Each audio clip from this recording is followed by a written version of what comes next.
আসসালামু আলাইকুম বন্ধুরা, আমার হাতের স্পেশাল আচারের রেসিপি শেয়ার করছি।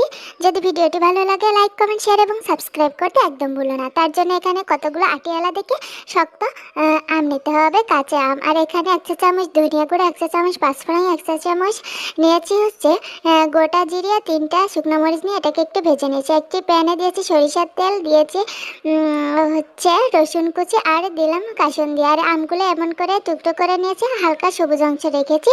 আর ফ্যানের নিচে আমি 2.5 ঘন্টা রেখে পানিটাকে শুকিয়ে নিয়েছিলাম।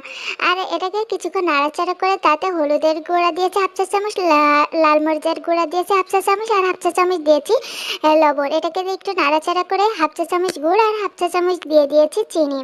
আর সাথে দিয়ে দিলাম ভিনেগার 1/4 চা চামচ। এটাকে দিয়ে একটু নাড়াচাড়া করে যে আমটা সেদ্ধ হয়ে যাবে ওই পর্যায়ে ভেজে রাখা মশলাটাকে আদা গুঁড়া করে উপর থেকে ছিটিয়ে দিয়ে লো ফ্লেমে জাল করে নিয়ে রেডি। ভিডিওটি কেমন লাগলো জানিও।